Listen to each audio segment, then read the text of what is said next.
There is no justice. There is just us. What's my name, you ask?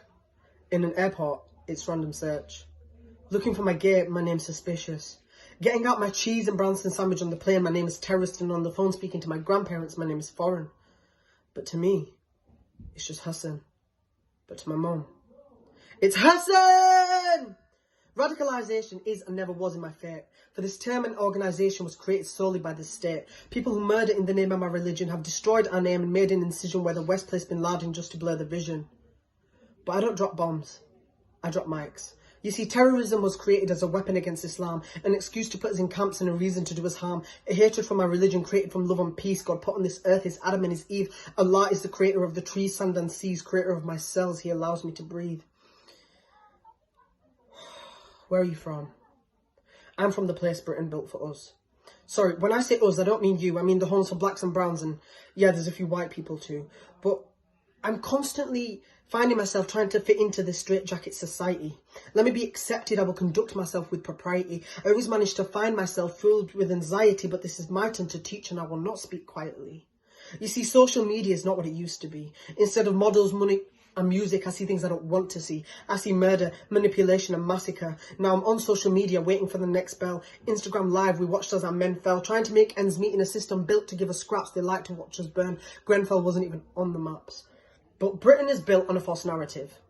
The media has always had their hands over our eyes. We're being manipulated into thinking that the colour white is the ultimate prize. It's been a long time coming, but people are finally hearing our cries, and together we're dismantling these false narrative lies. When do we go from being a little cuteling to running round robbing shops and looting? They let us think we have all of our rights, but we have none. That's why we still have to fight these fights. You see, racism is woven into the fabric of this society. When I was younger, I would wish I could take off my skin and leave it at the door. But I can't change the colour of my skin, and I don't really want to change it anymore. I just want to live in my skin, and now you won't let us breathe. No breath is deep enough to feel the kind of relief that I need to feel. We're calling for change to allow our scars to heal. You give us BAME and expect our scars to heal. We will let you know when the change feels real. And now my mind is constantly racing.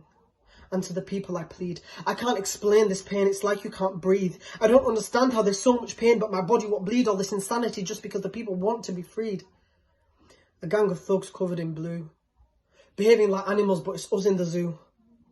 The officer picked the first black boy he saw, stop and search, screaming "Get on the floor." He was ordering him in the name of the law.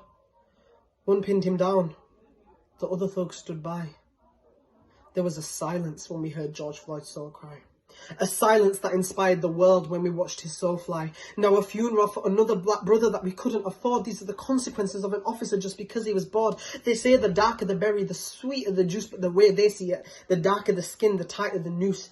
A powerful message is here to be delivered. Just because I ain't dead or black doesn't mean I ain't triggered. You will never understand this experience they designed. Now listen closely while I tell this story of mine. Paki was the slur they shouted when we strolled across the street.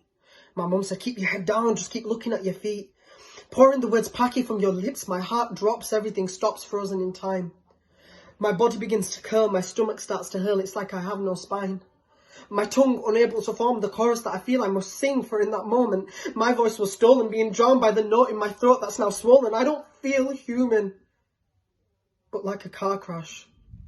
Stuck to the seat by your words that hold my body still, wondering if words do kill. I watch as my soul is spilled, smashing through the window pane. This is a far too familiar pain.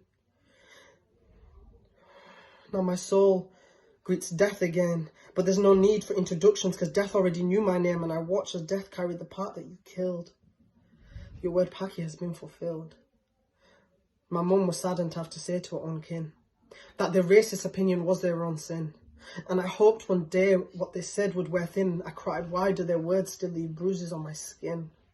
I could trust my majestic mother, she's so full of worth. She said she loved me even before the day of my birth. She looked into my teared glazed eyes and told me that the melanin in my skin is my prize, and it doesn't matter if by society I would be othered or ostracized. She whispered, son, together one day we will watch the sunrise, and voices of all colour would harmonise.